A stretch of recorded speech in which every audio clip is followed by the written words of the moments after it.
नमस्कार बच्चों, class 10th में रस प्रकरण पर आज हम शांत रस का अध्ययन कर रहे हैं। शांत रस जिसका स्थायी भाव सम है, सम या निर्वेद, वैराग्य भी बोलते हैं। तो आज की वीडियो में शांत रस से संबंधित कुछ कविताएं और ये रस किस प्रकार से पुष्ट हो रहा है ये मैं आप तक प्रेषित कर रहा हूं। मैं एक बार कई बार कह चुका हूं कि रसानुभूति तब होती है जब हम किसी कविता, दृश्य, घटना, पुस्तक आदि को देखते हैं, सुनते हैं, पढ़ते हैं, तो हमारे हृदय में जो सोया हुआ स्थायी भाव है वह जागृत होता है और विभाव, अनुभव, संचारी भाव से पुष्ट होकर रस के रूप में बदलता है। तो विभाव के अंतर्गत आश्रय, विषय, उद्दीपन होते हैं।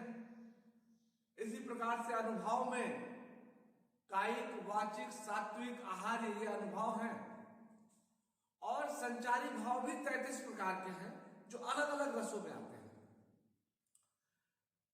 ये शांत रस है और शांत रस में वैराग्य की भावना उत्पन्न होती है। किसी कविता को हमने पढ़ा अथवा दृश्य को देखा अथवा किसी घटना को सुना या शमशान आदि में हम गए तो हमारे हृदय में जो भावना जागृत होती है उसे हम स्थायी भाव के नाम से जानते हैं और वह है सम या निर्वेद, सम या वैराग्य। तो अभी कुछ कविताओं के द्वारा देखिए, ये कबीरदास जी की बड़ी प्रसिद्ध निर्गुण है। कबीरदास जी का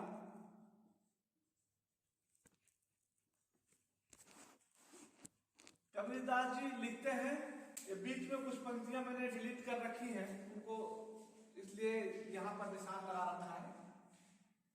कबीरदास जी लिखते हैं कि लागा चुनरी में दाग छुड़ाऊं कैसे, लागा चुनरी में दाग छुड़ाऊं कैसे। फिर आगे कहते हैं कि पंच तत्व से बनी रे चुनरिया, पंच तत्व से बनी रे चुनरिया, 1600 बंद लागे जिया। और कहे कबीर दाग तब छुटी है जब साहब अपनाए लिया। कबीरदास जी के जो साहब हैं वो परमात्मा हैं, ये सांसारिक साहब नहीं है। तो जो दाग लगा है कबीरदास जी कहते हैं कि वह तब छूटेगा जब साहब अपनाए लिया, जब साहब अपना लेगा, जब परमात्मा अपना लेगा। इस कविता को पढ़ने से, सुनने से, देखने, इसका मंचन देखने से हमारे हृदय में जो स्थायी भाव पैदा होता है, जागृत होता है, वो सम या निर्वेद है। निर्वेद को ही वैराग्य बोलते हैं। बाकी विकारी भावनाओं का शमन हो जाता है, इसलिए सम भी बोलते हैं। अब इसमें आश्रय कौन कौन से हैं? वैसे ऐसी कविताओं को पढ़ने से पाठक के हृदय में भी स्थायी भाव सम जागृत होगा, निर्वेद जागृत होगा। सुनने से सहृदय के हृदय में भी जागृत होगा। यहां पर हम आश्रय कबीरदास जी हैं, क्योंकि इसको, इस कविता को कबीरदास जी ने बोला था। ये उन्हीं की कविता है और उनके भीतर सबसे पहले जब ये स्थायी भाव जागृत हुआ तो उन्होंने इसको गाया, बोला, जिसे उनके शिष्यों ने लिख लिया। तो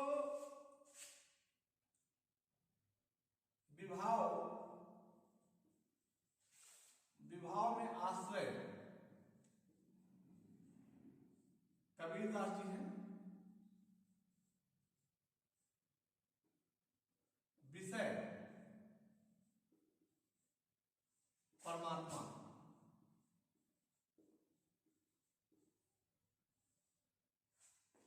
उद्दीपन वातावरण, भक्तिमय वातावरण जो है ये उद्दीपन हो गया। और अनुभाव,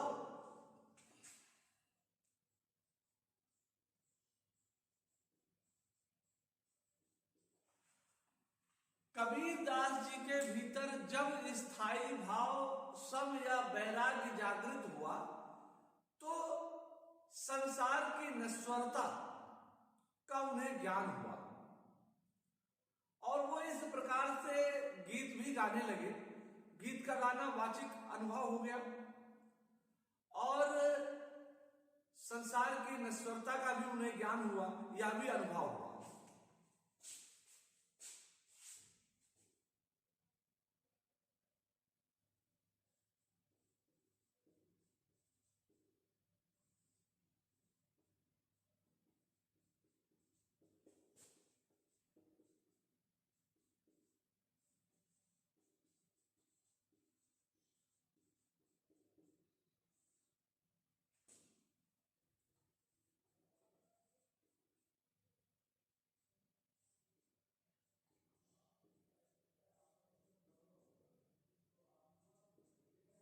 ये सब अनुभव हुआ और संचारी भाव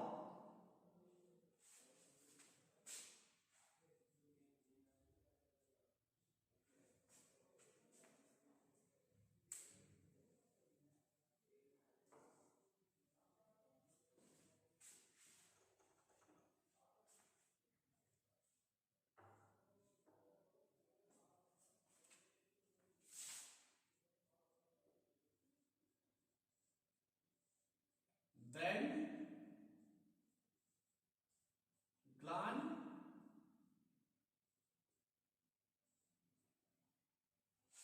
निर्वेद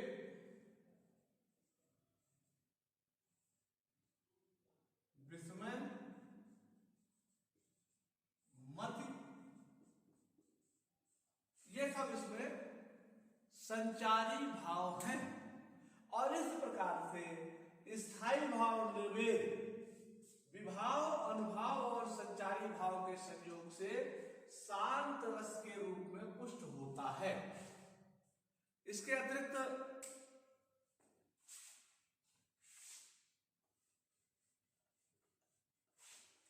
दूसरी कविता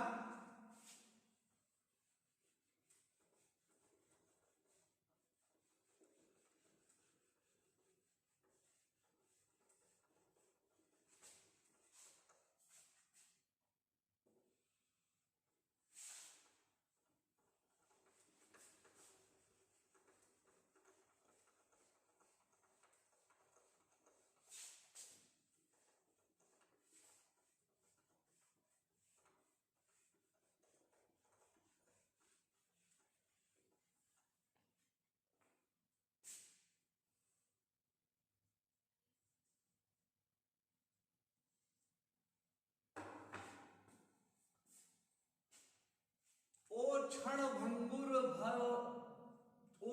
भंगुर भव राम राम, ओ क्षण भंगुर भव राम राम, भाग रहा हूं भार देख, तू मेरी ओर निहार देख, मैं त्याग चला निस्सार देख, अटकेगा मेरा कौन काम, ओ क्षण भंगुर भव राम राम। एक बार और, वो क्षण भंगुर भव राम राम, भाग रहा हूं भार देख, तू मेरी ओर निहार देख, मैं त्याग चला निस्सार देख, अटकेगा न मेरा कोई काम, वो क्षण भंगुर भव राम राम। ये सिद्धार्थ के हृदय में जब स्थायी भाव निर्वेद जागृत हुआ था जब उन्हें संसार की नश्वरता का ज्ञान हुआ और उनके हृदय में स्थायी भाव निर्वेद जागृत हुआ, उस समय उन्हीं के भावों को कवि ने लिखा है। तो इसमें स्थायी भाव निर्वेद हो गया, सम हो गया, विभाव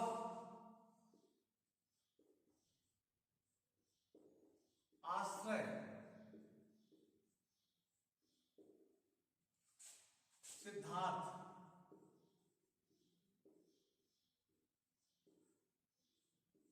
विषय संसार की नश्वरता।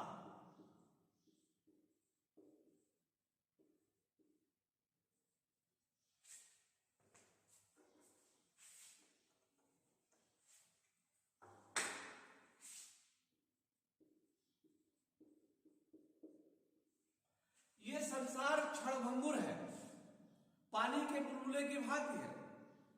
यह सिद्धार्थ को ज्ञात हो गया।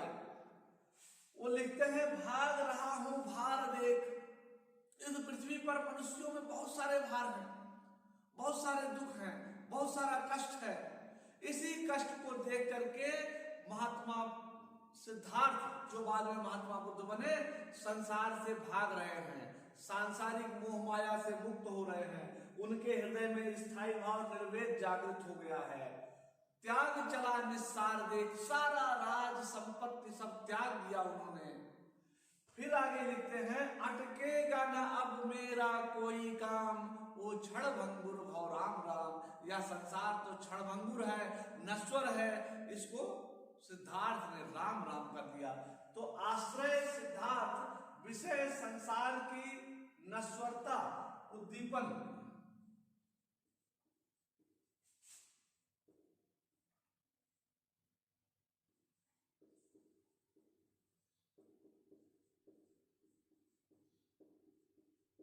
क्षणभंगुर संसार का ज्ञान। महात्मा बुद्ध को इस चीज का ज्ञान हो गया तो उनके भीतर का स्थायी भाव और अधिक तीव्र हो गया।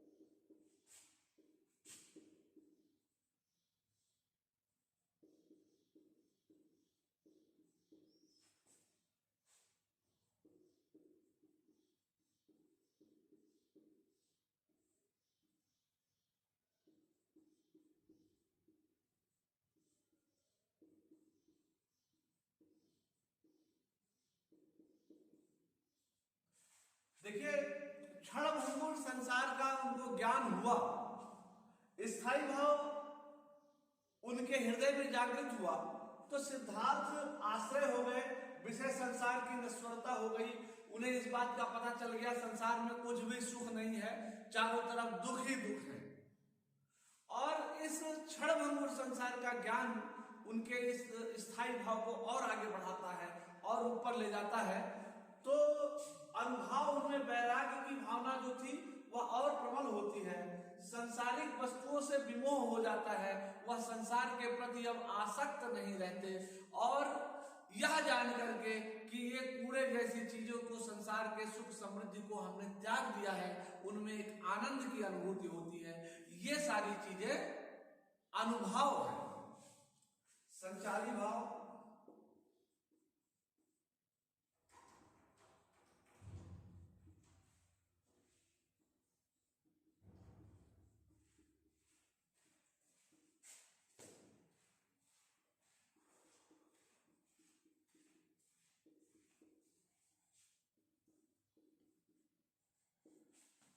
तो ये संचारी भाव है। इस प्रकार से स्थायी भाव, सम या निर्वेद, विभाव, अनुभाव और संचारी भाव के संयोग से शांत रस के रूप में पुष्ट होता है।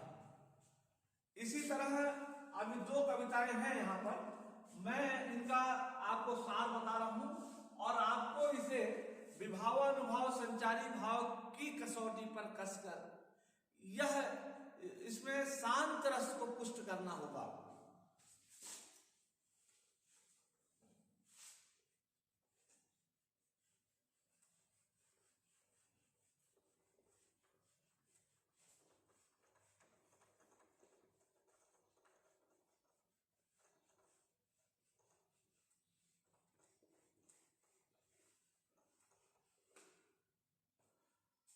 मन फूला फूला फिरे जगत में कैसा नाता रे, चार बास चर गजी मंगायो और चढ़ो काठ की घोड़ी, चारों कोने आग लगायो फूंक दिया जस भोरी, और हाड़ जरे जस लाकड़ी और केस जरे जस बाल। ये शमशान का दृश्य है। शमशान घाट में जब मुर्दे को जलाया जाता है, वहां पर उपस्थित सभी लोग जो भी स्वजन प्रियजन होते हैं वो सब जलते हुए, चिता को जलते हुए देखते हैं, तो उनके हृदय में स्थायी भाव सम, निर्वेद या वैराग्य जागृत होता है। उनके हृदय में सम, निर्वेद या वैराग्य एक ही चीज जागृत हुआ। कारण क्या है? कारण उन्हें यह ज्ञात हो गया कि इस संसार में कुछ भी स्थायी नहीं है।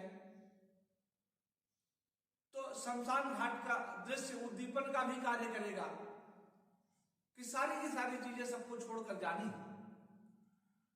तो ऐसे में उसका मन फूला फूला रहेगा, कुछ दुखी रहेगा, कुछ भी स्थायी नहीं है। मैं जिसको पकड़ करके बैठा था वो सब बेकार चीजें हैं, ये सब अनुभव हो जाएगा। और इस प्रकार से संचारी भाव, दैन्य, चिंता, स्मृति, गर्व, यही सब इसमें मति संचारी भाव होगा। और इस तरह से शांत रस के रूप में यह कविता भी स्पष्ट होगी। इसी तरह एक कविता है, समरस थे जड़या चेतन, सुंदर साकार बना था, चेतनता एक विलासी, आनंद आखंड घना था। ये जयशंकर प्रसाद ने लिखा है। और चारों तरफ सारी सृष्टि प्रलय में डूबी हुई है, और इसलिए उनके हृदय में स्थायी भाव सम या निर्वेद जागृत हुआ। उन्हें भी संसार के में कुछ भी नहीं है, सब नश्वर है, ऐसा ज्ञान हुआ। तो आश्रय जयशंकर प्रसाद हो गए, कवि हो गए, और विषय संसार की नश्वरता हो गई, उद्दीपन वातावरण हो गया, अनुभव वैराग्य की भावना का उत्पन्न होना, सब कुछ बेकार है ऐसी भावना का उत्पन्न होना, फिर संचारी भाव, मति, स्मृति, ग्लानि, चिंता, गर्व, ये संचारी भाव होगा। इस प्रकार से यह कविता भी शांत रस में पुष्ट होती है। ऐसे ही मीराबाई की एक कविता है कि पायो जी मैंने नाम रतन धन पायो, पायो जी मैंने नाम रतन धन पायो।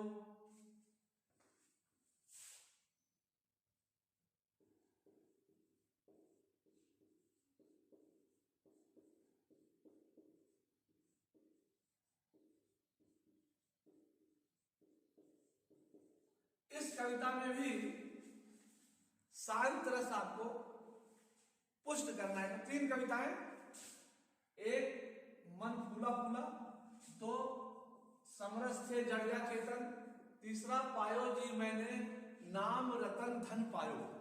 इन 3 कविताओं में आपको विभावानुभाव संचारी संयोगाद रस निष्पत्ति, इस सूत्र पर शांत रस स्पष्ट करना होगा, जिसमें विभाव में आश्रय भी होगा, विषय भी होगा, उद्दीपन भी होगा, और अनुभाव भी होगा, संचारी भाव भी होगा। इस प्रकार से अंत में इन सभी को पुष्ट करते हुए आपको लिखना होगा। इस तरह से शांत रस की अभिव्यक्ति हुई। आज के लिए सिर्फ इतना ही। तब तक के लिए धन्यवाद।